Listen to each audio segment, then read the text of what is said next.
ஓம் சத்குருவே சரணம். வாத்தியார் மகாராஜ்க்கு ஜெய். குருவருளால் கால ரகசிய பதிவேட்டில் பார்க்கக்கூடிய விஷயமானது அப்படி பார்த்துட்டிங்கன்னா, இந்த மாசி மாதம் ஏற்படக்கூடிய சந்திர கிரகணத்தை பற்றின சில குறிப்புகள். சந்திர கிரகணம் அன்று என்னெல்லாம் செய்யலாம் அப்படின்றது ஒரு காலத்தில் யாராவது பெரியவங்க இல்லை ஒரு கோயிலில் இருக்கக்கூடிய அர்ச்சகர்களை போய் கேட்டுட்டு தான் எல்லாருக்கும் செய்வாங்க, தெரிஞ்சுக்குவாங்க வச்சுங்களேன். பட் ஆனால் இப்போ அப்படி கிடையாது.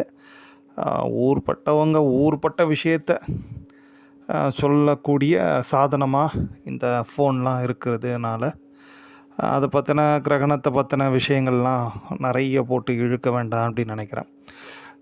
இப்போ என்ன பண்ணலாம், இந்த கிரகணம் எப்படி இருக்குது, என்ன கால அம்சத்தில் இருக்குது, இதனால் ஏற்படக்கூடிய பின் விளைவுகள் என்ன, நன்மை தீமைகள் என்ன, அதை மட்டும் பார்த்துக்குவோம்.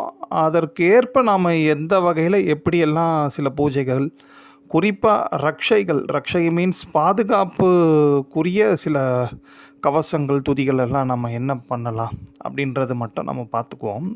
அதன்படி பார்த்துட்டிங்கன்னா, இந்த ஆங்கிலத்தில் 3/3 செவ்வாய்க்கிழமை அன்று ஏற்படக்கூடிய சந்திர கிரகணத்தோட விஷயம் இது. அதன்படி நீங்கள் என்ன அன்றைக்கி டைமிங் பார்த்துட்டிங்கன்னா, ஒரு மதியம் ஒரு 3:15 சம்திங் அந்த டைம்லேருந்து ஆரம்பித்து ஈவினிங் ஒரு 6:45 வரைக்கும் இருக்கும் அந்த சந்திர கிரகணமானது. அப்படி தான் பஞ்சாங்கத்தில் போட்டிருக்காங்க வச்சுங்களேன். இந்த சந்திர கிரகணத்தின் சமயத்தில் அந்த பௌர்ணமி இருக்கும் வேலை கொஞ்சம் ரொம்ப விசேஷமாக இருக்கும். பௌர்ணமி உங்களுக்கு கிட்டத்தட்ட ஒரு 5 மணி வரைக்கும் தான் இருக்கும். அதனால் நமக்கு சந்திர கிரகணம் தெரியாதே அப்படின்ட்டு நினச்சா கூட, ஏன்னா சந்திர உதயமே சென்னையை பொறுத்த வரைக்கும் ஒரு 6:15 தான். 6:15க்கு தான் சந்திர பகவானோட தரிசனமே உண்டு. பட் ஆனால் நம்ம 5 மணி வாக்கில் இந்த கிரகணங்கள்லாம் போயிட்டு இருக்குது, 3 மணிக்கே ஆரம்பித்து போயிட்டு இருக்குன்னு அப்படின்னா நமக்கு தெரியாது தானே அர்த்தம்ன்ட்டு நம்ம யோசிக்கலாம். பட் ஆனால் தெரியாவிட்டாலும் அந்த கிரகணத்தோட சில நன்மை தீமைகள் நம்மையும் அடையும் நிச்சயமாக. நம்ம அதை கண்டுக்கினாலும் போனாலும் என்ன பண்ணாலும் அதோட பலன்களை நாம் அனுபவித்து தான் ஆகணும். ஏன்னா அதுக்கப்புறம் ஒரு 5:30 மணிக்கு மேலே 6 மணிக்கு மேலேனா சந்திர பகவான் கிரகணத்தோடு தான் நமக்கு உதயமாகவே இருப்பார். ஸோ அதோட பலன்கள் நமக்கு உண்டு இல்லையா அப்போது இந்தியாவை பொறுத்த வரைக்கும். ஸோ இப்போ இந்த கிரகணத்தோட ரொம்ப மகா விசேஷம், ஒரு அதிமகா வீரியமான கிரகணம் இதுன்ட்டு கூட எடுத்துக்கலாம். ஏன்பா முழுமையாக சந்திர கிரகணம் இல்லை, எதுவுமே இல்லை, நீ என்னப்பா வீரியம் இப்படிலாம் சொல்கிறிய அப்படின்ட்டு யோசிச்சிருப்பீங்க. என்ன வீரியம், என்ன விஷயம் அப்படி பார்த்துட்டிங்கன்னா, இந்த ராகு கேது பகவான்கள் இவங்கக்குள்ள எல்லா கிரகங்களும் உள்ள அடைப்பட்டு இருக்கும் சமயத்தில் ஒரு கிரகணம், அதாவது சூரிய சந்திர கிரகணம் ஏதேனும் ஏற்பட்டதுன்னா, இந்த ராகு கேது பகவான்கள் இவங்க தான் அதீதமான சக்தி உடையவர்களாக மாறிடுவாங்க. பொதுவாகவே கிரகணம் அப்படின்ட்டு எடுத்துட்டாலே வாத்தியார் என்ன இங்கே குறிப்பிட்டு சொல்லுவார்னா, சூரிய சந்திரர்கள் தங்களோட அமிர்த சக்திகளை ராகு கேதுகளுக்கு பகிர்ந்து கொடுக்குறாங்க. அந்த நேரத்தில் இந்த ராகு கேது பகவான்கள் அதீதமான வலிமையுடன் இருக்கிறாங்க அப்படின்ற விஷயத்தை குறிப்பிடுவார்.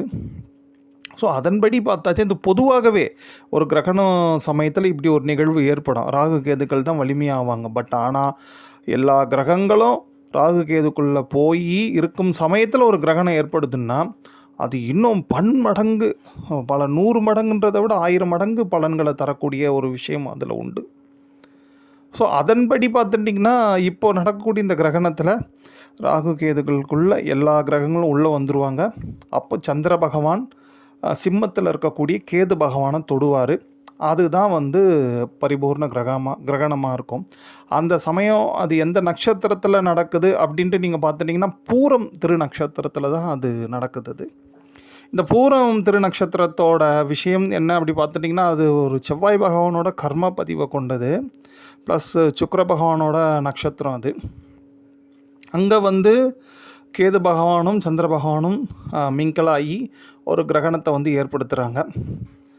இதோட விஷயம் என்ன அப்படி பார்த்துட்டிங்கன்னா, பொதுவாகவே இப்போவே ஆரம்பிச்செடுத்து நம்ம எல்லாருக்குமே இந்த செய்தி மூலியமாக நம்ம கேட்டுட்டு தான் இருக்கிறோம். அங்கங்கே யுத்தங்கள் இதெல்லாம் இது அப்படியே பெருசாகி பெரிய அளவில் மக்களுக்கு மிகப்பெரிய பாதிப்பு ஏற்படுவதற்கான வாய்ப்புகள் உண்டு. பட் ஆனால் அந்த மாதிரி நடக்கக்கூடாது ஆண்டவனோட அருளால்.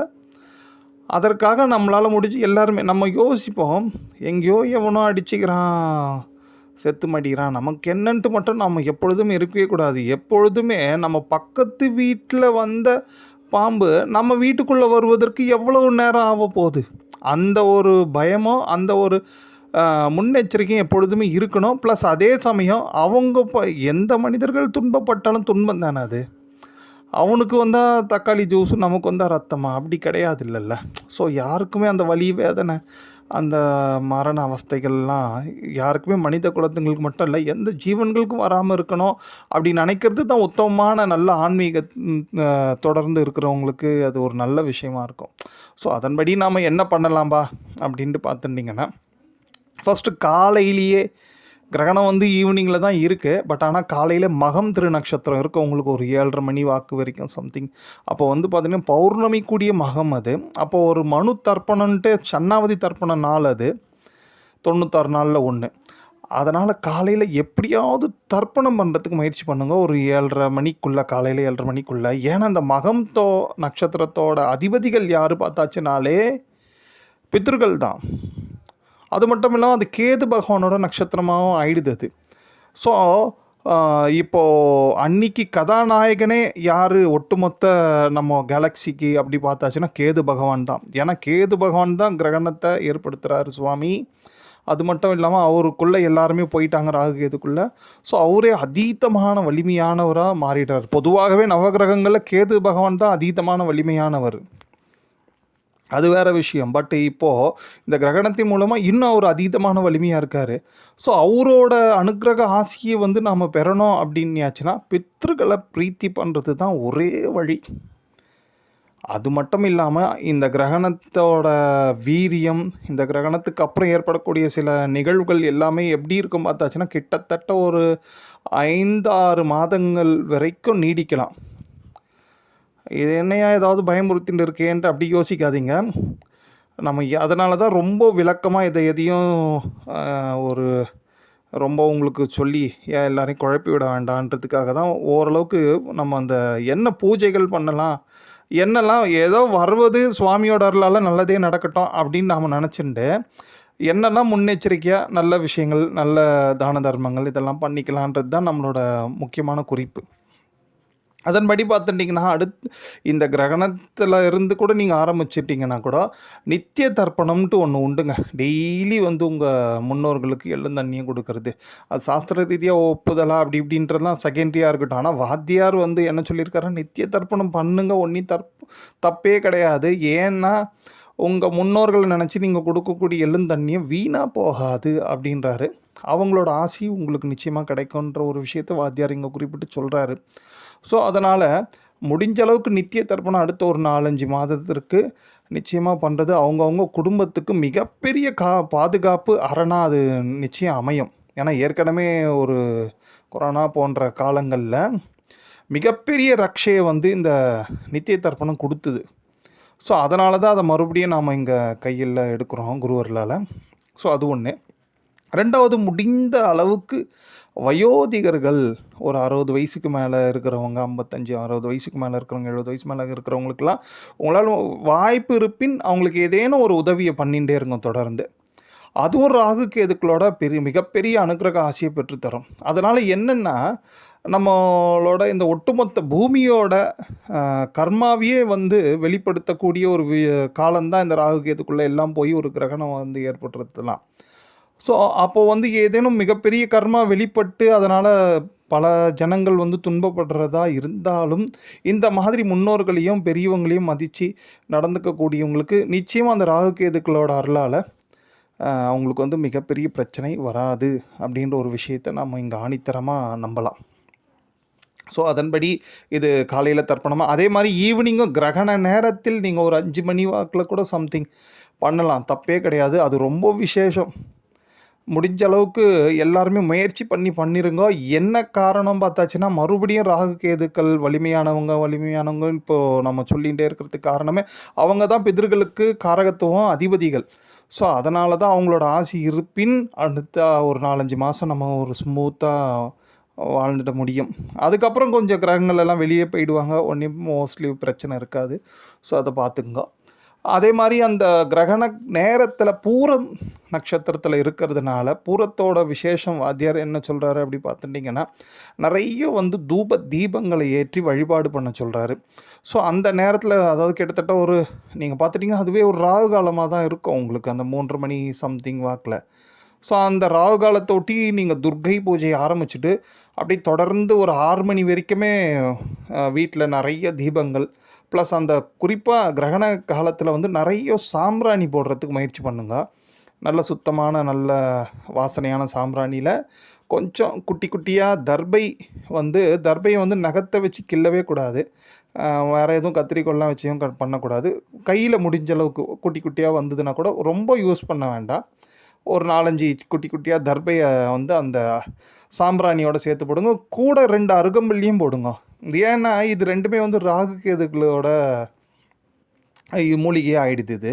ஸோ அதனால் இதையும் நீங்கள் வந்து தூபம் நிறைய வீட்டில் அந்த சமயத்தில் போடுறதுக்கான முயற்சி பண்ணுங்க. குறிப்பாக வாத்தியார் அருளிய அற்புதமான மந்திரங்கள்லாம் கூட இருக்குது கிரகண நேரத்தில் சொல்லக்கூடியது.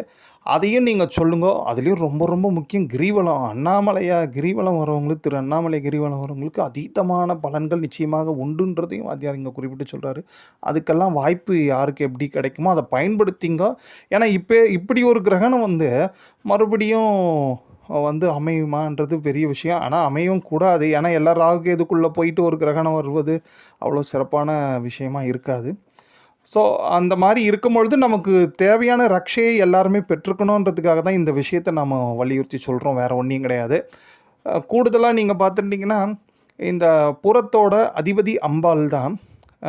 அன்னைக்கு பார்த்துட்டிங்கன்னா அந்த சந்திர பகவான் கேது பகவான் தான் இணையறிஞ்சு இந்த மாதிரி ஒரு கிரகணத்தை உண்டு பண்ணுறாங்க. ஸோ அன்றைக்கி செவ்வாய்க்கிழமை அம்பாளுக்குரிய ஒரு அற்புதமான நாளாகவும் இருக்குது அது.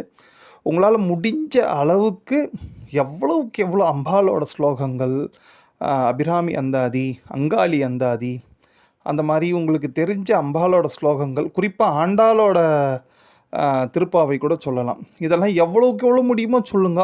அந்த நேரத்தில் நம்ம எதை பண்ணாலும் கிரகண காலத்தில் எந்த ஒரு நல்ல காரியம் பண்ணாலும் அதோட பலன்கள் வந்து பன்மடங்காக கிடைக்கும் அப்படின்னும் போது அப்படி ஒரு நேரத்தை நம்ம ஏன் மிஸ் பண்ணுவானே. ஸோ அதனால தான் இந்த விஷயத்தெல்லாம் சொல்லி வைக்கிறோம். குறிப்பாக வந்து நிறைய ஆண்டாள் திருப்பாவையெல்லாம் சொல்லுங்கள். ஆண்டாள் திருப்பாவைக்கு வந்து நிறைய இந்த அமைதியை ஏற்படுத்தி தரக்கூடிய ஒரு விசேஷமான சக்திகள் உண்டுன்றார் வாத்தியார். ஏன்னா இப்போது உலகத்தில் நிலவக்கூடிய ஒரு ஸ்திரத்தன்மையற்ற ஒரு நிலைமை இருக்குது. ஸோ அதனால் வந்து எல்லா மக்களும் எல்லோரும் அமைதியை அடையணும், ஆனந்தமாக இருக்கணுன்றதுக்காக கூட இந்த கிரகணத்தை நாம் பயன்படுத்தின்ற ஆண்டாளோட திருப்பாவை, நிறைய அம்பாளோட ஸ்லோகங்கள் இதெல்லாம் சொல்லலாம். குறிப்பாக மீண்டும் வலியுறுத்தி சொல்வது, அடுத்த ஒரு 4-5 மாதங்களுக்கு பித்ருக்களுக்குரிய என்னெல்லாம் முடியுமோ பூஜைகள், தான தர்மங்கள், உங்களால் முடிஞ்ச கைங்கரியங்கள் எல்லாத்தையும் நீங்கள் பண்ணிகிட்டே வரும்போது மிகப்பெரிய ஒரு காப்பு உங்கள் குடும்பத்துக்கு இறைவனோட அருளாலையும் குருவோட அருளாலையும் உண்டு. ஓம்.